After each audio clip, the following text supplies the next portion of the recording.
വർഷമാണ് 2021. അതായത് കേവലം 3 സീറ്റിൽ നിന്ന് 2016 ഉണ്ടായിരുന്ന 3-ൽ നിന്നും നോക്കൂ പ്രേക്ഷകരെ, BJP അവരുടെ സീറ്റ് 77 എന്ന നമ്പറിലേക്ക് ഉയർത്തുകയാണ്. അപ്പോഴാണ് ഇവിടെ ഒരു കൂട്ടർ ഇവിടെ വട്ടപൂജ്യമായി മാറുകയാണ്. അത് മറ്റാരുമല്ല, CPM ആണ്. CPM 2021 എത്തുമ്പോഴേക്കും പശ്ചിമ ബംഗാളിൽ പൂർണ്ണമായും വൈപ്പ് ഔട്ട് ആയിരിക്കുന്നു. 0-ആണ്. ഒരു സീറ്റിൽ പോലും CPM 2021 അവിടെ വിജയിക്കാൻ കഴിയുന്നില്ല എന്നുള്ളതാണ്. വളരെ വ്യക്തമായി ജനവിധി എഴുതുകയായിരുന്നു. ഇനി നമുക്ക് ജനവിധി അത് അംഗീകരിക്കപ്പെട്ടതും ഔദ്യോഗികമായതുമായ ജനവിധി അംഗീകരിച്ചുകൊണ്ട് തന്നെ BJPയെ ജനം ഒരു ഓൾട്ടർനേറ്റീവായി കണ്ടു തുടങ്ങി. മമതയെ നേരിടണമെങ്കിൽ, അതിനപ്പുറം ആ ഭരണകൂട ഭീകരതയെ നേരിടണമെങ്കിൽ, വിവേചനം നേരിടണമെങ്കിൽ, പ്രീണനം തടയണമെങ്കിൽ BJP ആണെന്നുള്ളൊരു വിശ്വാസം വോട്ടർമാരിൽ വന്ന വർഷമാണ് 2021. വെറും 5 വർഷം മുമ്പ്.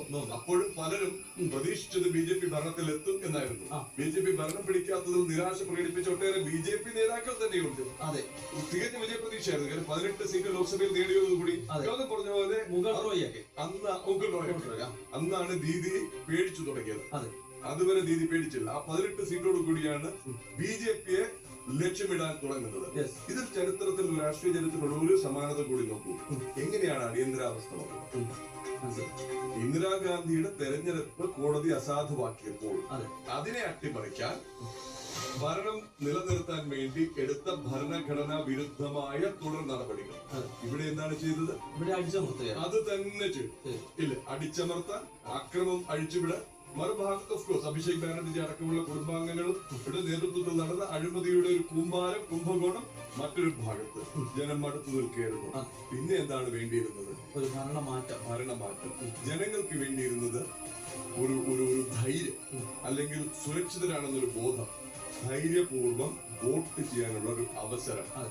നോക്കൂ, കേന്ദ്രസേനയെ, തെരഞ്ഞെടുപ്പ് കമ്മീഷനെ ഏറ്റവും BJPയുടെ ഭരണം പശ്ചിമ ബംഗാളിന്റെ മണ്ണിൽ യാഥാർത്ഥ്യമാകുന്ന തെരഞ്ഞെടുപ്പാണ്. അപ്പോൾ കഷ്ടപ്പാടിന്റെ ഫലം, എവിടെയെങ്കിലുമൊക്കെ നെഗറ്റീവ് ഉണ്ടായി കഴിഞ്ഞാൽ തളർന്നു പോകരുത് എന്നതിന്റെ ഫലം, അതൊക്കെയാണ് BJPയുടെ വിജയം നൽകുന്നത്. നമുക്ക് ഓർമ്മയുണ്ട്, വോട്ടെണ്ണൽ തുടങ്ങി ഏതാണ്ട് പകുതി എത്തുമ്പോഴും ചിത്രം വ്യക്തമായിരുന്നില്ല. ഒപ്പത്തിനൊപ്പം BJPയും TMCയും മാറി മാറി കീറുന്നു.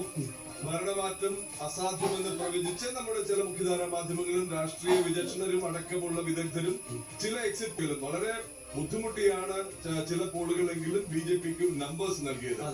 ഒരു എക്സിറ്റ് കണക്കുകളും റെക്കോർഡുകളിലേക്കും കടന്നുകൊണ്ട് 207 സീറ്റിലേക്ക് BJPയെ കൊണ്ടുവന്ന് വിജയിപ്പിച്ചിരിക്കുകയാണ്. TMC അവിടെ 215 നിന്നും നോക്കൂ 80 സീറ്റിലേക്ക് TMCയുടെ നമ്പർ അവിടെ ചുരുങ്ങിയിരിക്കുകയാണ്. വളരെ ശ്രദ്ധേയമെന്നത് CPMന് ഒരു തിരിച്ചുവരവ് ഇനിയും ബംഗാളിൽ ഇല്ല എന്ന് ജനങ്ങൾ കൃത്യമായിട്ട് തന്നെ അടിവരയിട്ട് പറയുകയാണ്. അവര് 2 സീറ്റിൽ മാത്രമാണ് ഇത്തവണ കോൺസെൻട്രേറ്റ് ചെയ്തത്. അവിടെയും 2 വിജയിക്കാൻ കഴിഞ്ഞിട്ടില്ല. അവർക്ക് SDPയുടെ പിന്തുണയുള്ള ഒരു മണ്ഡലത്തിലാണ് ഞാൻ മനസ്സിലാക്കുന്നത് CPM വിജയിച്ചിരിക്കുന്നത്. SDPയുടെ അവർക്ക് അവിടെ ഒരു ചെറിയ സ്വാധീനമുള്ള ഏതോ ഒരു പോക്കറ്റ് ഉണ്ട്. അവിടെ ഒരു സീറ്റ് CPMന് വിജയിച്ചിരിക്കുന്നു. അപ്പോൾ കൃത്യമാണ് ഈ നമ്പർ നൽകുന്നത്. പശ്ചിമ ബംഗാളിൽ BJPയുടെ കാലഘട്ടമാണ്. 207 എന്ന വലിയ നമ്പർ വെച്ചുകൊണ്ടാണ് ഇന്നിപ്പോൾ സത്യപ്രതിജ്ഞ അവിടെ നടക്കാൻ പോകുന്നത്. എന്താണ് CPMന് തിരിച്ചു വരാൻ കഴിയാത്ത